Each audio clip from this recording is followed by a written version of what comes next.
AD खुशी हुई है, बड़ी खुशी हुई है। ठंडी ठंडी हवा, ठंडी ठंडी एसी वाली हवा, बारिश आ रही है, अंधेरी आ रही है।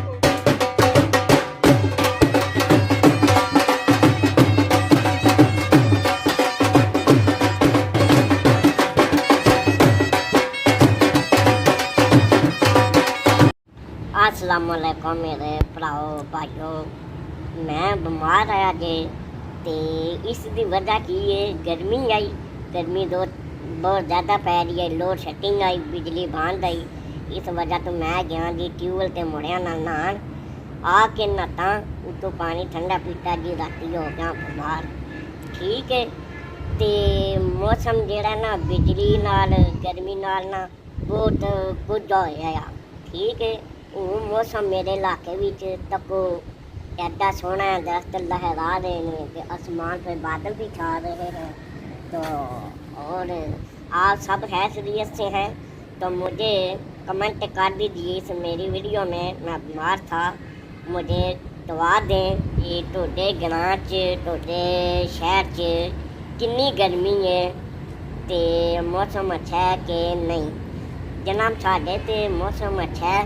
तो देखो मैं तो मौसम अपना भी तकाना है, अच्छा मौसम है। तो मैनू एडी खुशी हुई है, बड़ी खुशी हुई है। ठंडी ठंडी हवा, ठंडी ठंडी एसी वाली हवा, बारिश आ रही है, अंधेरी आ रही है।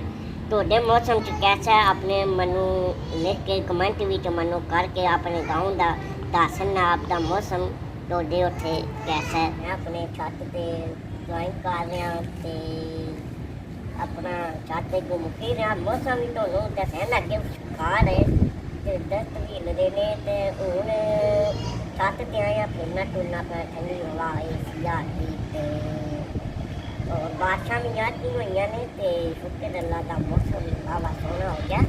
तो हूँ अपने छत तो मैं फिरना टुरना पर नज़ारा सारा कटना पड़ता है। तो हूँ अपना रोज रोज अपना गड्डियाँ आ भी रही ने तो जा भी रही ने। मौसम खुशगार है ना, गड्डियाँ आ भी रही ने जा भी रही ने रोड पे। तो मेरा अपना दिल भी करता है मैं मोटरसाइकिल से किसी नाल जाऊँ या गड्डी से जाऊँ, पर डॉक्टर साहब ने मैंने मना किया है वे तुम बाहर नहीं जाना। फिर भी मैं मौसम तक मेरे को रह नहीं होया तो अपना रोड शोड तक नहीं है।